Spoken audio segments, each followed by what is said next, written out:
porque de alguna manera nos ha tocado romper el escepticismo en nosotros mismos. Por nuestra fidelidad desde cuando éramos jóvenes a la patria, al pueblo, a los trabajadores. En Positiva creemos en el poder de la colaboración, en la fuerza de los sueños y en la importancia de estar siempre presentes. Nos impulsa el deseo de proteger lo que somos y lo que seremos. Positiva, la aseguradora de todos los colombianos. Muy buenas noches, querida audiencia de Tercer Canal. Bienvenidas y bienvenidos a Rupturas, este espacio semanal que hemos concebido para discutir sobre asuntos coyunturales, históricos y teóricos desde perspectivas solidarias con los intereses populares de izquierdas, sin pedir permiso ni tampoco disculpas. El día de hoy vamos a hablar de la coyuntura política, pero creo que desde una óptica novedosa en el programa, que es intentar hacer un análisis de coyuntura, pero también con una perspectiva filosófica, para iluminar, para echar luz, para aportar a la comprensión de un fenómeno folclórico preocupante, que es la emergencia de Abelardo de la Espriella como un candidato al parecer competitivo dentro de la extrema derecha o dentro de las derechas colombianas. Para eso tenemos, como siempre, una mesa de lujo y los voy a presentar. Aquí a mi derecha está Tomás Molina. Él es doctor en filosofía, profesor universitario y le interesa la filosofía política y el psicoanálisis. ¿Cómo estás, Tomás? Muy bien, gracias por invitarme. Con mucho gusto. Aquí al frente mío está Alejandra Bermúdez. Ella es filósofa, magíster en filosofía, le interesan la injusticia y la ignorancia epistémica como objetos de estudio y es fundadora del Búho de Minerva, que es una página de divulgación filosófica en Instagram y en TikTok que les recomiendo encarecidamente. ¿Cómo estás, Alejandra? Muy bien, muchas gracias. Y aquí a mi izquierda está Santiago García Cabrera. Santi es filósofo de la Universidad Nacional de Colombia.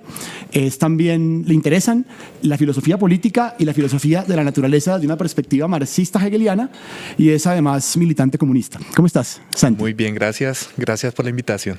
Bueno, voy a empezar con una pequeña introducción editorial para que empecemos a conversar. Este fin de semana, en el Movistar Arena, Abelardo de la Espriella, flamante abogado, vendedor de ron, abogado de narcos, de políticos, de empresarios y ahora candidato presidencial por su movimiento Defensores de la Patria, llenó el Movistar Arena. Alrededor de 15.000 personas se agolparon para una jornada larga de 3 horas 30 minutos aproximadamente, en donde se vieron varias cosas. El fervor de veteranos de la fuerza pública que lo quieren, también evangélicos, que recuerda y genera pues reminiscencias con otros fenómenos de radicalización por la derecha de evangélicos en otras latitudes, en Brasil, por ejemplo. Y también se vio, tanto en las intervenciones como en la gente que asistió, un tinte trompista y mileísta a la colombiana. Es decir, no solo de Trump, sino también de Javier Milei. Hay un discurso aparentemente libertario, ahorita hablaremos de eso, qué significa, y para eso pues es que estamos acá. Dijo recientemente en varias oportunidades Abelardo de la Espriella que él quería destripar a los enemigos de la patria, ¿cierto? Y yo estoy bastante seguro que no usó destripar en el sentido moderno de crítica literaria o crítica de películas, ¿no? Sino más bien de sacar las tripas de algo, así después se desdijera. Y nosotros aquí en esta mesa pues vamos a ofrecer no una destripada ni mucho menos, sino una disección política y filosófica para entender ese fenómeno. Entonces hay barra libre. ¿Quién quiere empezar con un primer comentario sobre qué les pareció ese evento, qué les parece relevante, por qué estamos hablando de Abelardo de la Espriella? Pues, profesor. Ya que mencionas, Santiago, el tema de la destripada, a mí me parece particularmente importante, justo porque Abelardo, como Milei y como Trump y como otros líderes por el estilo, Berlusconi también, está apelando constantemente a la obscenidad. Él no es el líder serio, dignificado de otras épocas, ¿no? John F. Kennedy, qué sé yo, ¿no? Que mantenía una vida perfectamente obscena en privado, pero en público intentaba mantener también la imagen de líder decente, burgués, bien puestecito, ¿no? Con matrimonio perfecto, etcétera. Todo el mundo sabía que era una fachada, pero era una fachada que aún así mantenía. Abelardo, como Berlusconi, como Trump, se permite obscenidades en público que los políticos de antes no se permitían. Y paradójicamente eso hace parte de su encanto, para su público, porque la gente dice, él sí dice las cosas como son, es que a la izquierda hay que destriparlo. Uno lo puede ver en Twitter, ¿no? Son los pequeños guiños obscenos que el líder lanza al público, con los que el público se siente perfectamente identificado y que lo entusiasman. Para ser un defensor de la patria hay que destripar a la izquierda. Eso entusiasma mucho a los seguidores de Abelardo. Solamente comienzo con eso. Maravilloso. Ok, yo quería apuntar un concepto que Abelardo de la Espriella dijo en una entrevista en la Blue Radio. Él dijo que él quiere liderar una contrarrevolución política, ¿sí? Y eso, por supuesto, nos recuerda caracterizaciones del fascismo clásicas, en la que, bueno, Hitler decía que lo que él estaba liderando era una revolución contrarrevolucionaria, ¿no? Es decir, destripar el Estado de Derecho, en ese sentido es una revolución, pero contrarrevolucionaria en el sentido de evitar y subyugar o ahogar una revolución social, en este caso en Alemania, ¿no? Por el ascenso, pues, del Partido Socialdemócrata Alemán y del Partido Comunista Alemán en esa época.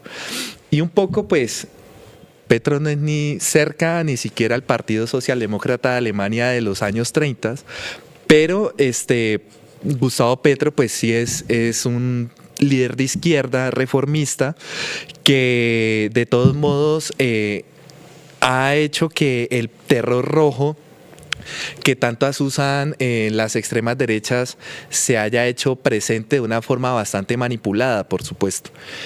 Entonces, quisiera iniciar simplemente diciendo que este fenómeno de Abelardo de la Espriella es como un síntoma, no de fascismo necesariamente, pero sí de fascistización de la política colombiana.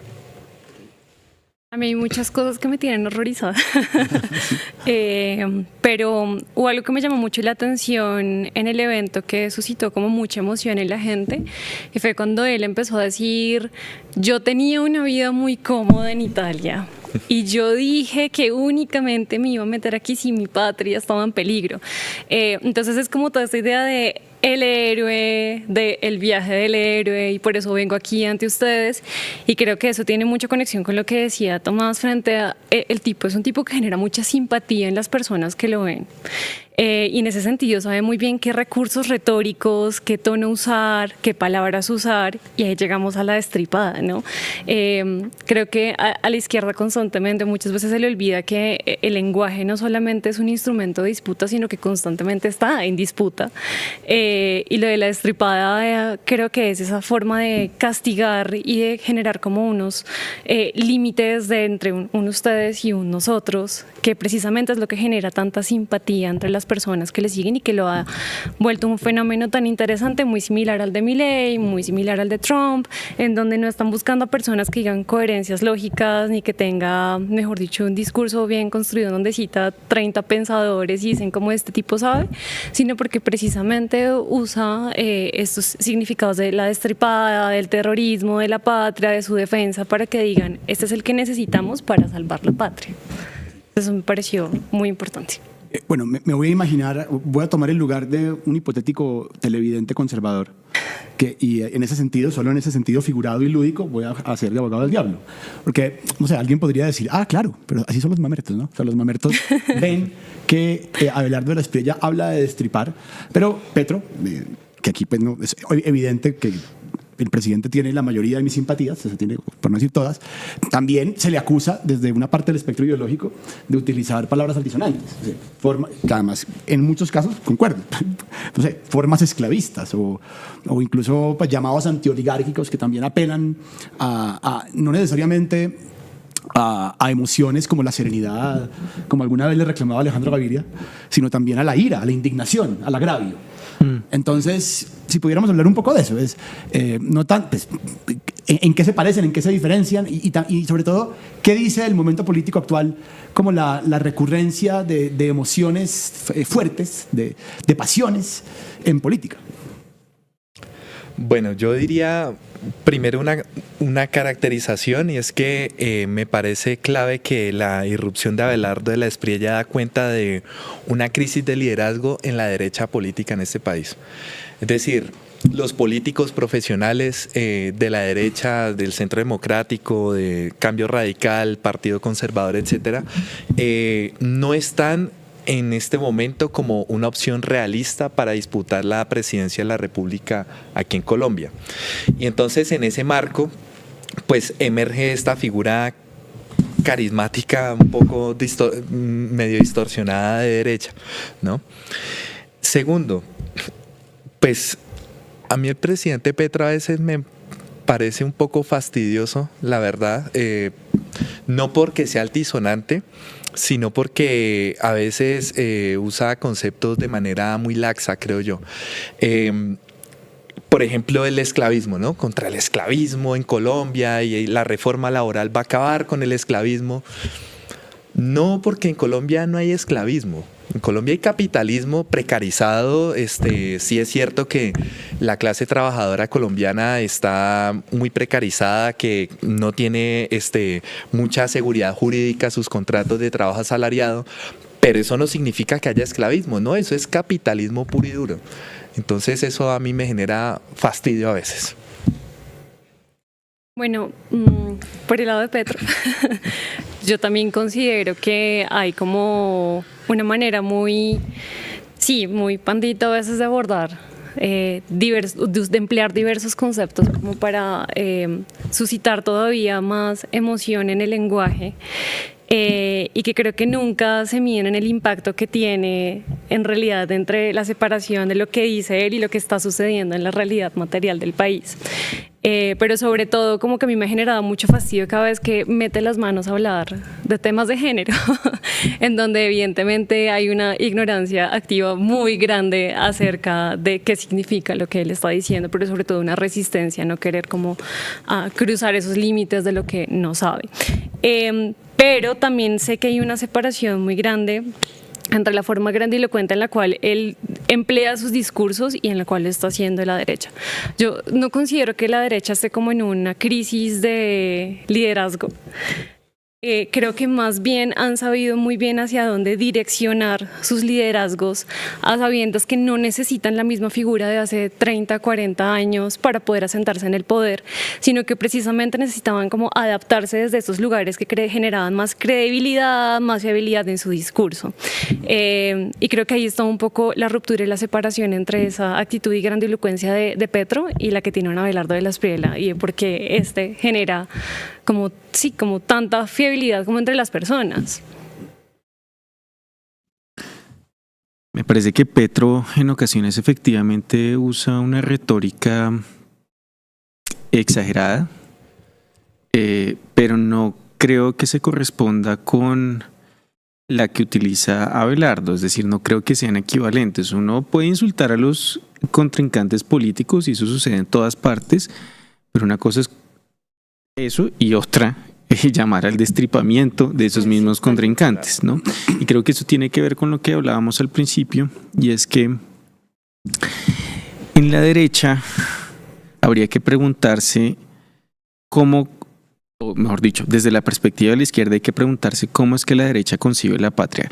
¿Qué patria es la que están defendiendo en la derecha? ¿Quiénes son los que caben en esa patria? Ciertamente no los que estamos aquí sentados. Tengan la seguridad de que o sea, si ustedes lo ven en el caso de Estados Unidos, la patria son los blancos estadounidenses, ¿no? Los inmigrantes como Zohran Mamdani, por ejemplo, no caben en ese ideal de americano y entonces, o estadounidense, debe ser expulsado. De hecho, los republicanos estaban viendo cómo le hacían el quite a Mamdani por medio de su captura por medio de ICE y su expulsión del país. No lo consiguieron, pero lo estaban buscando, porque en esa patria estadounidense no caben ni el latino, ni los inmigrantes de la India, ni de las zonas no blancas del mundo, mejor dicho. En Colombia esa patria no se configura tan racialmente, sí tiene un componente racial, pero no es el componente principal, sino que tiene un componente más ideológico, y eso incluso lo podemos rastrear hasta Laureano Gómez, como Laureano definía la patria, los colombianos de bien, etcétera, y también el mismo Uribe, ¿no? Creo que Uribe no ha considerado nunca a los izquierdistas como plenamente colombianos, o al menos no los no los considera plenamente colombianos. Yo recuerdo muy bien una señora que entrevistaban durante el estallido social en Cali que decía que los que protestaban no eran verdaderamente colombianos, y lo decía llena de rabia, de ira. Esos no son colombianos, no son colombianos. Entonces, ¿qué pasa con los que no pertenecen a la patria? Pues que obviamente no están protegidos por ese Estado de Derecho, y por lo tanto se pueden hacer con ellos cosas que normalmente no están permitidas. De tal manera que el destripamiento, aunque tal vez no sea, o sea, no es que nos vayan a coger y de verdad sacarnos las tripas, de pronto sí puede haber persecuciones, de pronto, ahí está el guiño de la obscenidad, justamente a eso me refería con que estaba conectado con lo que hablábamos al principio. Hay un guiño del obsceno de yo llego al poder y mira las cosas que vamos a poder hacer. Si uno lee entre líneas, creo que estos líderes autoritarios siempre, cuando dan sus discursos, establecen excepciones a las reglas convencionales de decencia y dicen, mira, cuando yo llegue al poder, ustedes van a poder ser otra vez racistas. Es que ya hemos soportado demasiado a los gays dándose besos en la calle. No, eso incluso lo decía un tipo que sigue a Abelardo de la Espriella en Twitter, con respecto a este caso de una señora que se quejó en un restaurante porque había dos gays dándose un beso, ¿no? Es que esto ya es suficiente, ya no nos aguantamos más esto. ¿Y cuál es el guiño del líder autoritario de derecha? Ya no te lo vas a tener que aguantar más, ya vas a poder ser racista, homofóbico, clasista, otra vez, sin que la izquierda te vuelva a fregar la vida. Ya no te la van a poder fregar porque lo woke va a desaparecer. O sea, estas reglas de decencia básicas de respeta a los homosexuales, no sea racista, etcétera, que ellos llaman woke, eso ya no va a suceder. Entonces, elígeme para que tú puedas otra vez dar rienda suelta a todos tus instintos de derecha, racistas, jerárquicos, clasistas, xenofóbicos, etcétera. Y por eso soy el mejor candidato. Quisiera retomar un elemento de lo que acaba de plantear Tomás, que se ve muy claro justamente en la extrema derecha estadounidense. Ustedes recordarán cuando antes de que Trump volviera al poder, el discurso era que estaban cansados de que los liberales tuvieran una política de cancelación, justamente era una supuesta defensa de la libertad de expresión plena, y ahora que Trump está en el gobierno, era evidente que eso era un arma arrojadiza sin ningún tipo de consistencia interna. En este momento ya hay circulares donde el Pentágono ya está considerando el anticapitalismo, el anticristianismo y la obsesión por la raza como literalmente casi como una cosa de precrimen, como una película de ciencia ficción, como Minority Report, o sea, literal, como una persecución del Estado. Todavía pues veremos hasta dónde se materializa a la gente por pensar como piensa.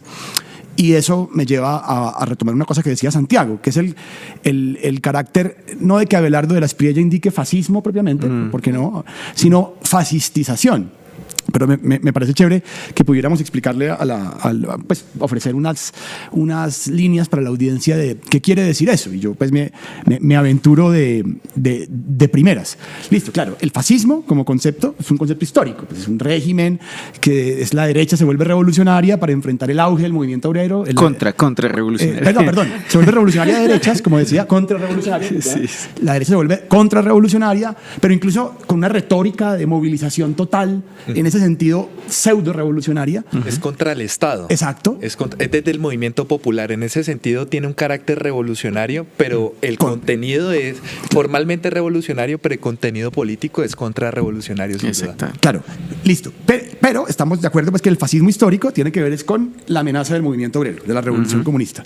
Sin embargo, hoy en día estamos también creo que de acuerdo que desafortunadamente para algunos, al menos para mí, al menos para Santiago, al menos no hay un horizonte pues revolucionario frente al cual el fascismo. Entonces ya sabemos que el fascismo ahí como concepto histórico pues no es exactamente fascismo histórico. Entonces sino fascismo como categoría. Es más bien preguntarse qué rasgos del fascismo reemergen en la derecha y por qué. Hay otra tradición de estudio del fascismo, que es la que estudió el fascismo desde la óptica de la colonización, Fanon, Aimé Césaire, que entendieron que el fascismo no era solamente la emergencia de una derecha radicalizada contra el comunismo, sino también para la colonización, o sea, a veces interna. Creo que esa tradición de estudios del fascismo, que va por ahí, por el lado de la colonización y no solamente por el lado contrarrevolucionario, nos puede dar rasgos de que hay momentos de crisis civilizatoria, como esta, crisis de época, donde aunque no haya una amenaza revolucionaria, incluso donde no hay ni siquiera un horizonte, al menos inmediato, de reforma radical del capitalismo, pero la derecha se comporta como si en realidad se estuvieran al borde del precipicio del régimen de propiedad, porque hubo una reforma laboral, y se toma sus licencias fachas. No, y lo creen, no es cínico. Ellos están verdaderamente convencidos de que Colombia está al borde de la revolución bolchevique. Claro, eso es tremendo. Bueno, pues a ver, yo diría, retomando un poco lo que decía Tomás ahora sobre el concepto de patria, y es que, claro, uno de los rasgos fundamentales del fascismo es el ultranacionalismo. Pero, por supuesto, el ultranacionalismo entendido como una unificación de la nación con el Estado. Y esto significa que el Estado se vuelve un Estado corporativo, el cual busca contener la lucha de clases entre burgueses y proletarios. Por eso el fascismo clásico se concibió a sí mismo como una tercera posición, ¿sí? Una tercera posición ¿entre qué? Entre el liberalismo, que es como la ideología de la burguesía propiamente dicha, entre el socialismo, comunismo, que es la ideología del proletariado, y en esos dos extremos el fascismo emerge como una tercera posición en la que, a través de la corporativización del Estado, se impida la lucha de clases usando la violencia estatal, ¿sí? Entonces ahí uno ve fenómenos como sindicatos corporativos, es decir, se permitía el sindicalismo y de hecho se promovía el sindicalismo, pero no un sindicalismo clasista, sino un sindicalismo que le exigiera al Estado ciertas mejoras laborales, pero el Estado mediaba esa lucha de clases y entonces obligaba tanto a la burguesía a conceder mejoras laborales a la unidad nacional para que la unidad nacional no se disgregara, que es la tendencia natural de una sociedad puramente liberal, una tendencia centrífuga, ¿sí? Que disgrega la comunidad, sino que le considera estas reformas y por el lado del proletariado pues aplaca las intenciones revolucionarias clasistas, ¿no? Entonces creo que eso, traído al caso colombiano, uno ve, por ejemplo, que cuando Duque era presidente, Uribe promovió una reforma laboral que tenía muchos elementos nocivos para la clase trabajadora, pero tenía un elemento positivo que fue la reducción de la jornada laboral semanal, ¿sí? Fue una reforma del gobierno Duque y no una reforma del gobierno Petro, la que redujo la jornada laboral actual, que está creo que en 42. Va a llegar a 42 con esa ley en julio de 2027. Pero eso fue una reforma, eso fue una reforma promovida por Uribe, ¿sí? Y entonces en esa época el Centro Democrático tenía una consigna y era no a la lucha de clases, ¿sí? Y es justamente concedámosle, para evitar el estallido social, concedámosle reformas a la clase trabajadora, evitemos la lucha de clases, pero al mismo tiempo permitamos la libertad de empresa, la confianza inversionista, etcétera, etcétera. Entonces, evidentemente, Colombia nunca llegó ni con Duque ni con Uribe a un estado corporativo, eso jamás sucedió, pero este autoritarismo conservador, que es como yo caracterizaría al Centro Democrático, sí busca algo de eso. Sí.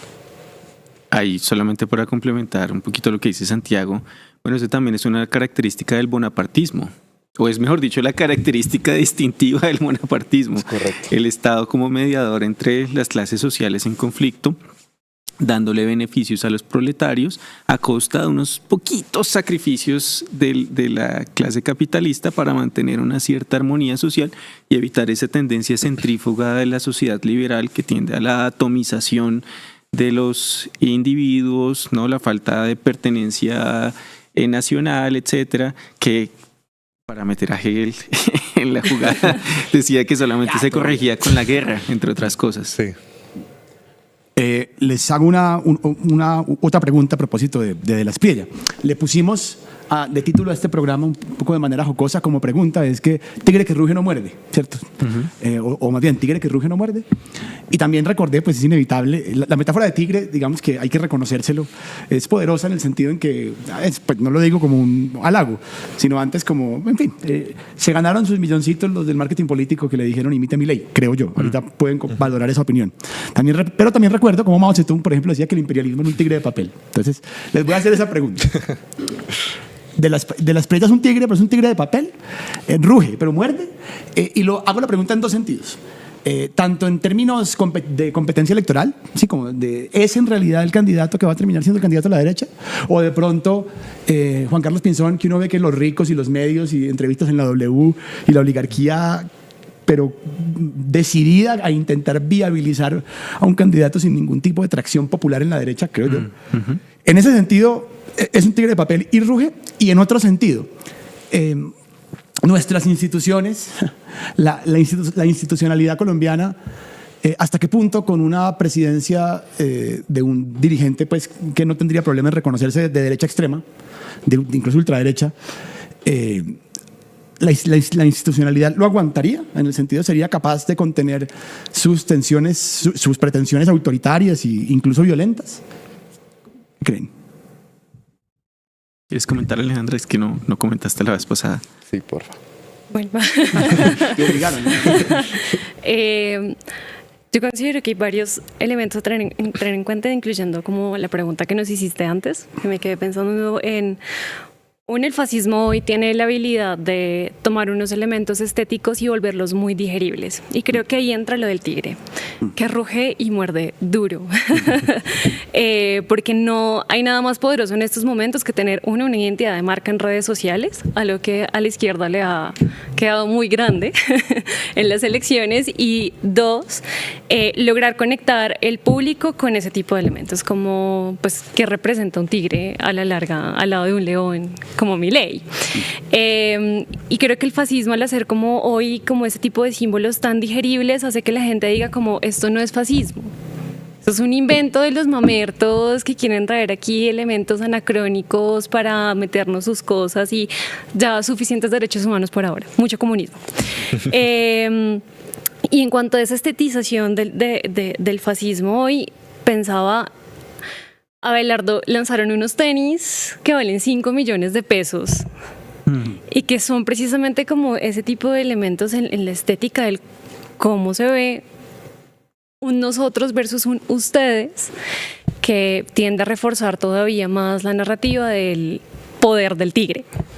Y eso a nivel de marketing me parece muy importante, porque creo que normalmente no nos paramos a pensar en por qué lo simbólico es tan importante frente a la avanzada del fascismo, en cosas como el colonialismo ha reforzado la blanquitud. Entonces, la campaña de tipos como Abelardo, como Milei, lo que viene a hacer es a blanquear todavía más las prácticas colonialistas, racistas, clasistas, que vienen a diferenciar una buena campaña de una mala campaña. Entonces, creo que eso me parecía importante decirlo. Ahora bien, creo que el Estado colombiano ya ha vivido como los propios límites de soportar un Estado de extrema derecha, como fue con Uribe. Y si lo hizo esa vez, no veo por qué no vendría a ser ahora. Ahora bien, ciertamente la manera en la cual se están construyendo como una serie de peligros entrañan en el concepto de la seguridad.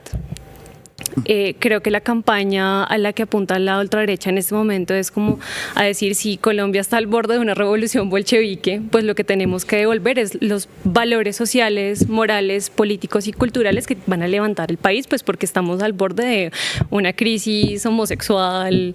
Sí, total. Entonces, en ese sentido, creo que ya Colombia vivió una vez como esta crisis de crear estados de excepción, como mencionando a Agamben, en la cual vamos a volver a tener en el riesgo las vidas que importan, las vidas que no importan, esos cuerpos que podemos desechar y que de hecho son desechables para el discurso de la derecha.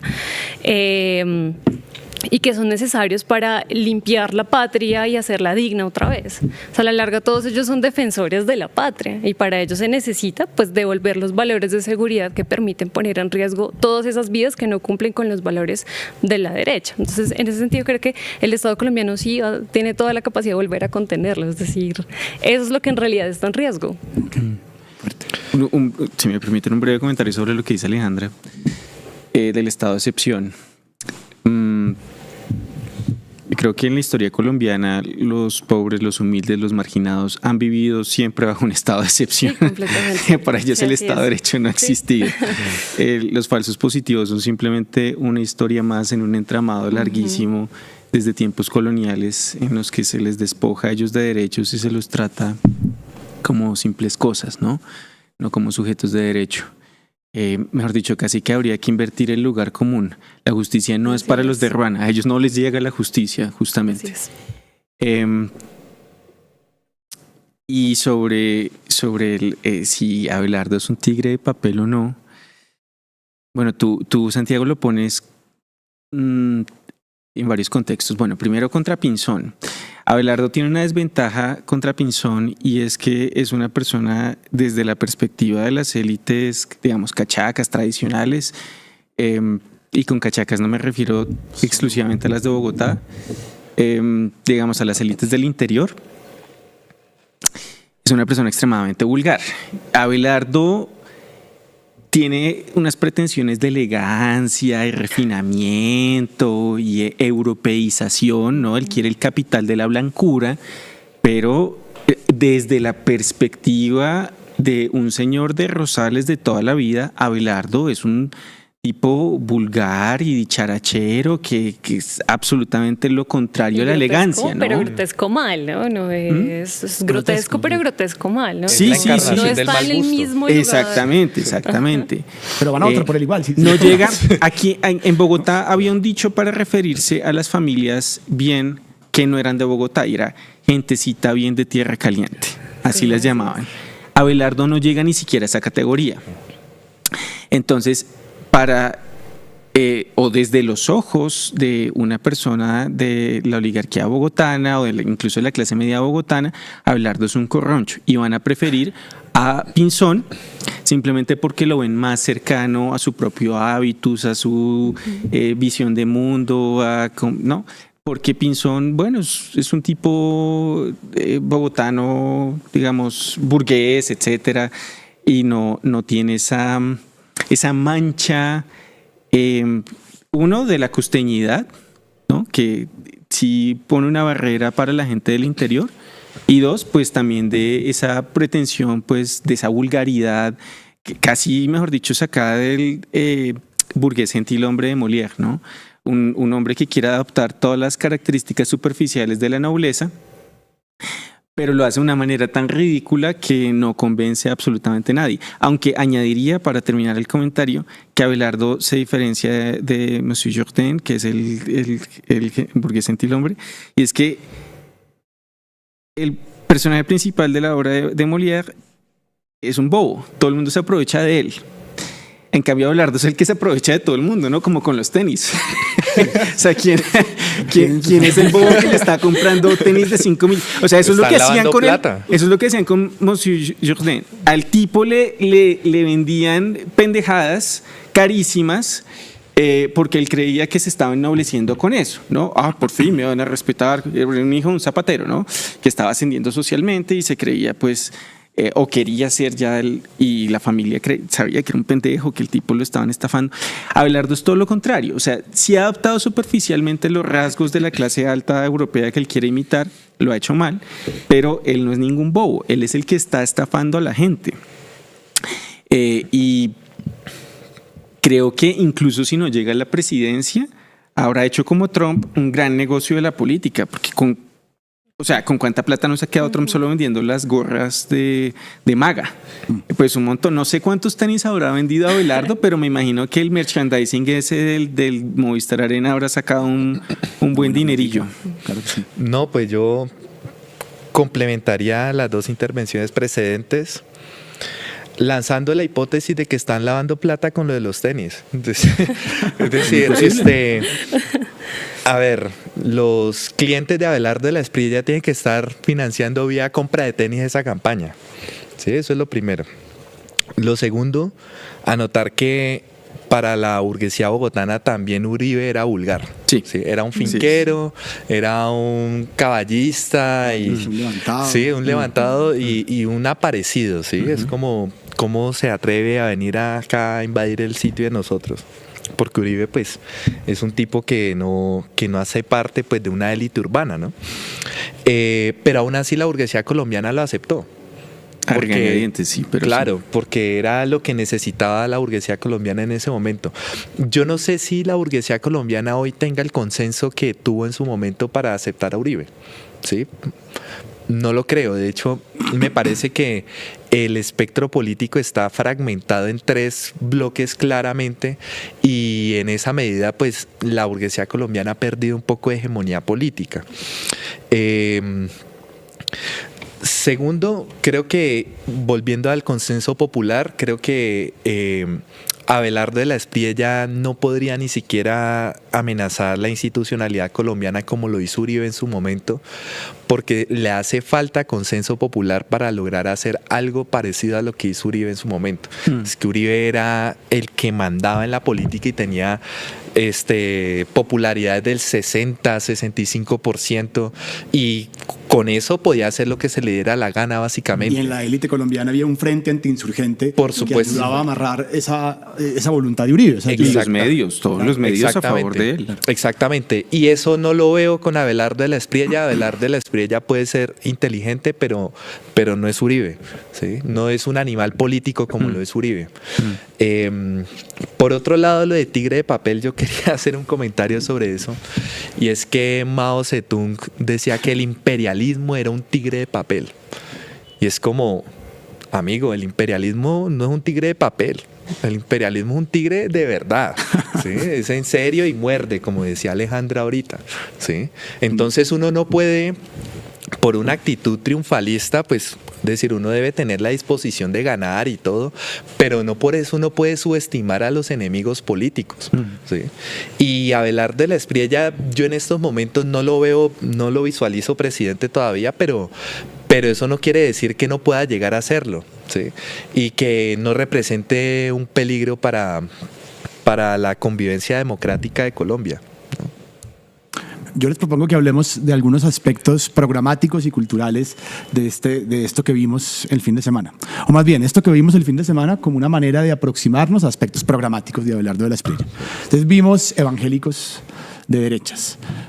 Ahí les pediría alguna opinión. Ustedes saben, hay un fenómeno, pues, latinoamericano hace mucho tiempo, que es que una parte, por supuesto que no toda, una parte de los evangélicos y también una parte del catolicismo han abrazado lo que algunos denominan como una teología de la prosperidad, donde ya no hay, el evangelio ya no se interpreta como de ninguna manera como algo que tenga que ver con la solidaridad, con la justicia social, con el ser el buen samaritano, la caridad, que es una virtud teologal, ¿cierto? Sino que más bien tiene que ver es con una cosa más calvinista, protestante, pero no todos, insisto, porque tengo amigos protestantes que me van a decir, pero que es un poco la cosa de el éxito económico es síntoma de salvación, es un indicio de salvación. Entonces uno por eso ve, es inevitable, cuando uno vio todos esos aleluyos, para mí era inevitable no recordar a estos telepredicadores gringos que piden plata para lograr milagros, ¿cierto? Entonces, bueno, ahí hay un elemento.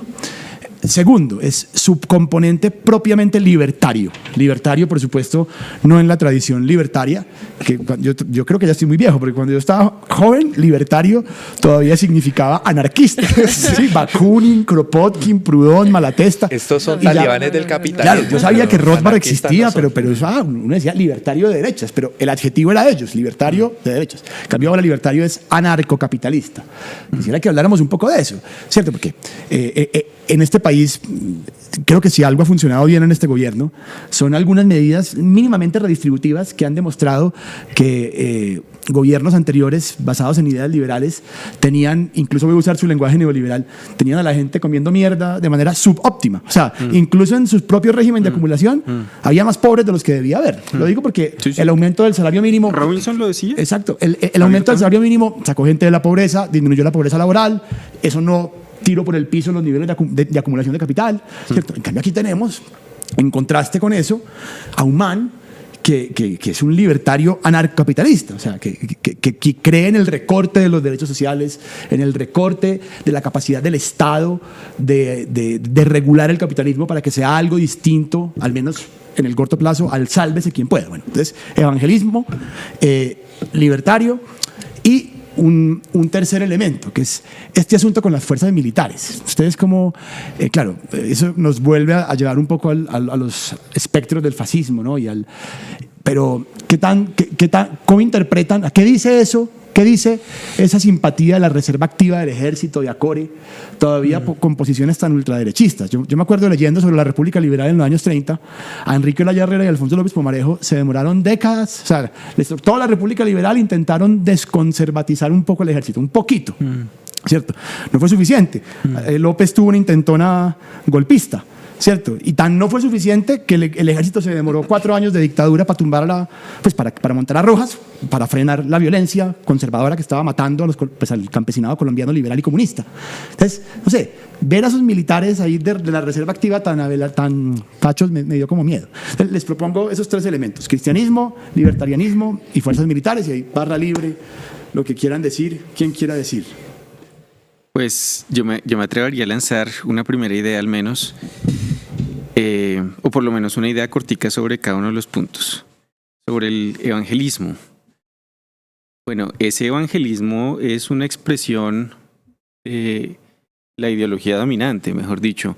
No es que haya llegado el evangelismo a convertir a la gente en el sujeto neoliberal, sino que como existe el sujeto neoliberal, esa ideología o esa religión del evangelismo o la teología de la prosperidad pues resulta extremadamente atractiva. Cuando el evangelismo llegó a Latinoamérica y todavía no existía la subjetividad neoliberal, pues avanzaba lentamente. Y con la resistencia, pues obviamente de la iglesia, etcétera, claro, pero yo creo que el hecho de que no existiera el sujeto neoliberal sí disminuía o sea, ese evangelismo empezó a avanzar cuando el sujeto neoliberal también se empezó a configurar a partir de otras fuentes. Y entonces la gente hizo clic y dijo, claro, entonces Dios quiere que yo sea próspero. Y Dios quiere que yo trabaje 12 horas y 14 horas y 16 horas porque eso es lo que Dios quiere de mí. Entonces hay una nueva idea de vocación, de llamado, pues de algún modo protestante, porque el protestantismo seculariza el llamado de Dios, la vocación. Y entonces uno encuentra la realización de lo que Dios quiere de uno en el trabajo y en el hacer plata. Entonces creo que por ahí uno puede encontrar algunas pistas. Por lo menos es una idea que se me ocurre. Habría pues que hacer un trabajo y encontrar la evidencia empírica, pero creo que es una buena intuición al menos. El segundo punto se me olvidó cuál era. Libertarios. Libertarios. Bueno, no estoy tan seguro de que Abelardo sea un libertario doctrinario o un anarcocapitalista. Me parece que es un oportunista. Creo que esa sería la mejor categoría para describirlo.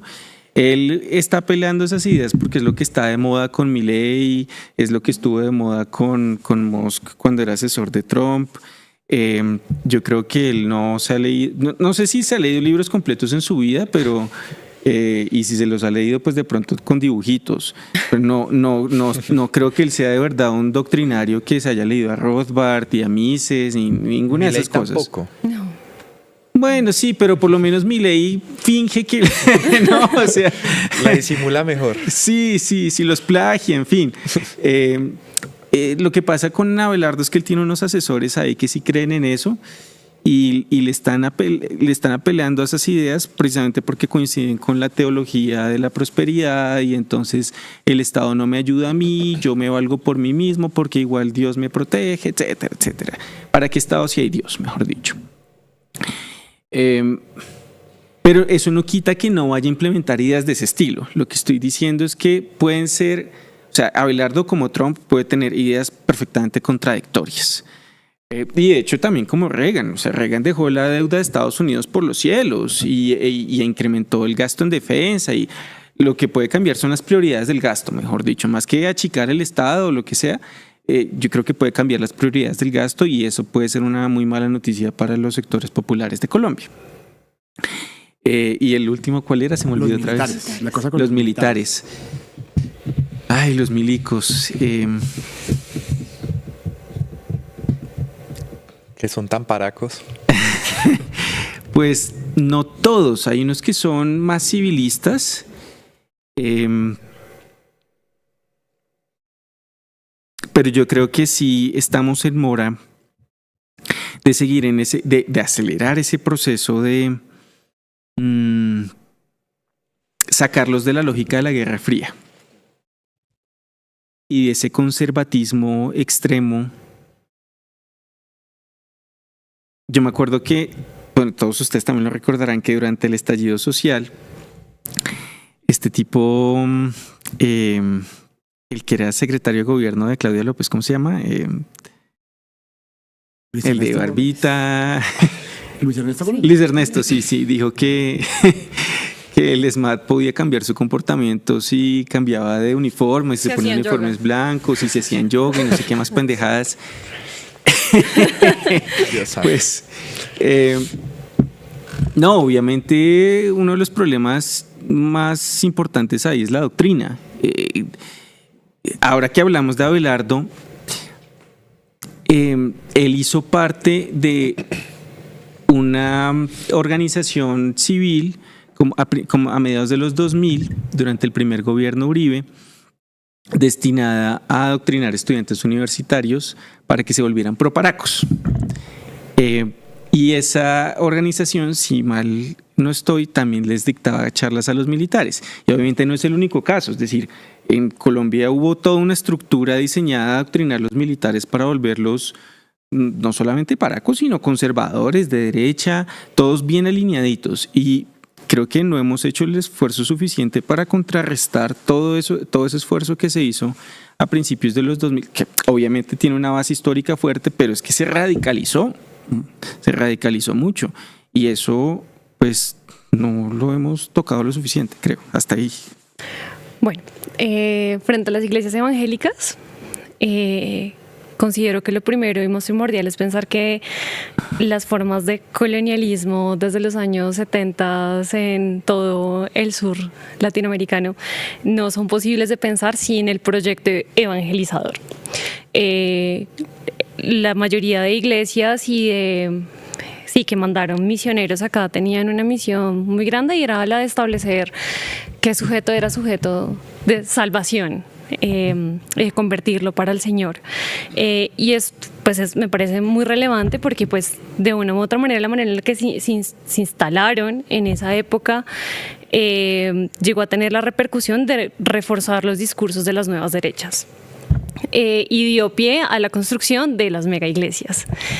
Civechi de hecho tiene una reconstrucción muy interesante de lo que pasó en Brasil con las, no recuerdo la denominación del tipo de iglesia cristiana, pero de una u otra manera como que entró a reforzar y a contrarrestar como incluso las teologías de la liberación, como si la iglesia católica está haciendo esto, pues la iglesia cristiana va a devolver los valores morales de lo que es tener una sociedad entregada al Señor. Y lejos de decir que aquí pasó exactamente lo mismo, sí las mega iglesias han tenido un papel muy importante en general como en la propaganda de la derecha en el país, es decir, cuántos candidatos presidenciales no han ido a arrodillarse y a cerrar los ojos en megacultos de más de 1000 personas. Andrés Corzón, el pastor de su presencia, cuando fallece Miguel Uribe, lo primero que sale a decir es como, ay sí, yo me acuerdo cuando vino aquí a buscar votos. Y creo que habla mucho de la relación y el nexo de por qué la iglesia cristiana es tan importante a la hora de conseguir votos, y es porque han logrado construir unas bases populares muy fuertes que logran ver en el próximo presidente la manera de que la iglesia no se destruya. Y no cualquier iglesia, la iglesia cristiana. Entonces eso por un lado creo que es muy importante tener en cuenta, como la iglesia cristiana ha tenido un rol prescindible en la construcción de la derecha en el país. No todos, de nuevo, yo vengo de una familia evangélica, pero precisamente creo que la imagen en sí misma, el símbolo de un presidente arrodillándose ante la iglesia cristiana antes que la iglesia católica, ya deja mucho que decir. Frente, la segunda es... Militares. No, A libertarios. los libertarios. ¿Quieran opinar? No sé, pero ustedes. Creo que precisamente enunciarse como libertario ha pasado por todo un proceso que también tiene que ver con el fenómeno de las redes sociales. Y que ha llevado como a un vaciamiento de lo que implicaba hace unos años ser libertario. Entonces, para los seguidores de Milei, para los seguidores de Trump, con todo esto de Elon Musk, es el que defiende la libertad. Ya. Pero no es cualquiera que defiende la libertad, sino la libertad que le permite, por ejemplo, a los incels introducir discursos de odio en las redes sociales.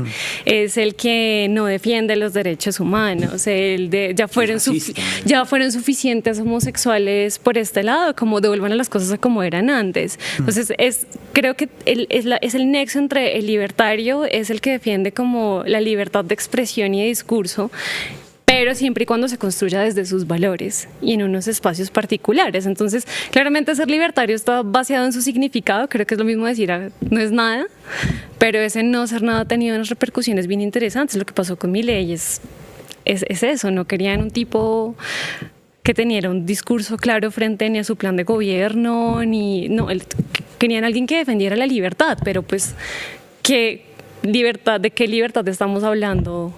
Hacia dónde se dirige, qué sujetos siguen esa libertad. Y frente a los milicos, hay algo que creo que en general a Petro le han dicho mucho en redes, y es que él ha olvidado a los héroes de la patria, ¿no? Y el que logre como Abelardo, incluso Vicky abrazando policías y militares en sus redes sociales, creo que quiere precisamente, es decir, como miren, nosotros no nos olvidamos de los militares, pues quienes nos dieron los mejores años de paz en Colombia, pues los militares, y adicional a eso es el militar también el que defiende la patria, pues creo que tiene una conexión muy fuerte con el que simboliza el poder masculino. Y a lo mejor en los años de gobierno de Petro, de la izquierda, como que ese tipo de símbolos se han ido como olvidando. Entonces hay la oportunidad de devolverle a los milicos el lugar de ser el hombre que defiende su patria y que defiende su hogar. Eso me parece importante. Perdón, meto la cuchara. ¿Ustedes recuerdan que yo no me acuerdo si fue en el primero o segundo gobierno de Uribe, me parece que en el primero había una serie que se llamaba Hombres de Honor? Claro, ¿cómo olvidarlo? Que era pura propaganda milica. Claro. Sí. Claro, ¿cómo olvidarlo? ¿Cómo olvidar Hombres de Honor? ¿Cómo olvidarlo? Antes de ir al colegio. Bueno, primera cosa que quisiera aportar es que Petro ha aumentado el salario de los soldados rasos. Es decir, el discurso de Petro tiene olvidadas las proteínas, que no comían proteína por la noche. Es decir, me parece primero es falso, y segundo sí quiero decir que estoy en contra de ese aumento. Altas declaraciones. Sí. Primero, Menos mal no se está lanzando porque ella... Pero tranquilo que esto no sale de Hispanoamérica. No. Ojalá. Bueno, lo segundo, siguiendo sobre el tema de los militares, efectivamente creo que es una deuda del gobierno Petro no haber cambiado la doctrina militar del Ejército Nacional. La doctrina militar pues está basada en la doctrina del enemigo interno, hablando de la patria que defiende la derecha, pues es una patria según la cual la izquierda no es colombiana porque hace parte de una conspiración del comunismo internacional, ¿sí? O una conspiración judeo-masónica, dependiendo de qué tan nazi sea el facho de turno, ¿sí? Y efectivamente de lo que se trata es de confrontar una guerra interna como si fuera una guerra exterior, ¿no? Así es. Entonces, toda esta doctrina contrainsurgente, toda esta doctrina anticomunista es el núcleo, y aquí quiero aclarar algo, y es que anticomunista no es el que no es comunista, ¿sí? Anticomunista es el que le dice comunista a quienes no lo son para deshumanizarlos y eliminarlos físicamente, ¿sí? hay anticomunismo de izquierda también, debo decir. ¿sí? Claro. Gustavo Bolívar, para criticar a Uribe, dice que Uribe es el máximo comunista de Colombia, lo cual es un insulto para el comunismo. ¿sí? Kamala Harris, la demócrata, dijo que Trump era un dictador comunista. Sí, exactamente. No vas a decir ahí que es dictador fascista. Exactamente. No sirves para nada. Exactamente. Entonces es como esa doctrina anticomunista y contrainsurgente que es totalmente está calada en el Ejército Nacional. Petro es una deuda que no la haya revertido en su mandato. Lo segundo, sobre el asunto religioso. Primer diagnóstico general, vivimos en tiempos reaccionarios, en tiempos completamente reaccionarios. Creo que hay una crisis ideológica no en la derecha, sino en la izquierda desde la caída de la Unión Soviética y del bloque socialista. Y eso ha permitido la emergencia de facciones de extrema derecha que se consideraban derrotadas en el siglo XX. Porque las derrotaron a bala. Y porque fueron derrotadas, sí, efectivamente, pero pues como también derrotaron al bando socialista, pues emergieron en el siglo XXI y eso lo estamos pagando ahora, que vemos un discurso anticomunista sin comunismo presente, ¿sí? Es decir, el comunismo como fantasma, justamente, ¿sí? Como un monstruo que se usa para asustar a la gente, pero pues un monstruo que no existe, ¿sí? Literalmente y lamentablemente. Entonces, pues es como... Es el primer diagnóstico. Pero entonces ya yendo al asunto religioso, decir que efectivamente no son todos los protestantes, porque pues en la Reforma Protestante, recordemos, hubo una vertiente muy de izquierda que uno podría considerar protocomunismo cristiano. Tomás Müntzer, Dolcine Novara. ¿Ah? Que aplastaron. Que aplastaron, por supuesto. Y es como toda esta cuestión de... hace poco tuve que hacer un ensayo sobre Thomas Hobbes, que defendía la propiedad privada con la Biblia, y pues me tocó sacar la Biblia para criticar la propiedad privada. Hechos capítulo 4 versículos 32 a 35, que habla la Biblia sobre cómo el cristianismo primitivo vivía en propiedad común. Es decir, esa comunidad espiritual debe traducirse en una comunidad material de bienes también. Y esa tradición del cristianismo primitivo, pues es una tradición que retoma este pastor Thomas Müntzer en Alemania, o los Diggers durante la Revolución Inglesa. Las órdenes monásticas también. Sí, exactamente. Entonces, todo esto se contrapone con el reformismo calvinista, ¿sí? Que es el que llega a Estados Unidos y es el que triunfa en Estados Unidos, y un poco todas esas iglesias evangelistas gringas calvinistas son las que han venido acá a Colombia. Pues ya es casi que común, es sabido que la CIA ayudó a la promoción de estas iglesias evangelistas para contraponerlas a la teología de la liberación que estaba en boga en el catolicismo en los 70s, ¿no? El asunto del libertarianismo. Abelardo de la Espriella, en esta entrevista en Blue Radio, decía que hubo que uno de sus principios, porque él dice que él no tiene ideología, ¿sí? Porque ideología es una forma de pensar. Él tiene principios, que es la manera correcta de pensar, ¿sí? Casi estoy citando literalmente a Abelardo de la Espriella, coma 2025. ¿Sí? Entonces, él no tiene ideología, al parecer, tiene principios, y uno de esos principios es la defensa de la propiedad privada y de la economía libre de mercado. Entonces, cuando él decía eso, yo me preguntaba, ¿la propiedad privada de quién? ¿Sí? ¿La propiedad privada de los terratenientes? ¿La propiedad privada de los capitalistas? ¿O la propiedad privada de los campesinos que sus clientes han violado sistemáticamente? Porque si acá en Colombia ha habido una expropiación a la propiedad privada, no ha sido a la propiedad privada terrateniente ni a la propiedad privada capitalista, sino a la propiedad privada campesina a través de los ejércitos paramilitares, que son los clientes de Abelardo de la Espriella. Entonces, la propiedad privada, ¿de quién va a defender? Y eso se conecta con el asunto de la libertad.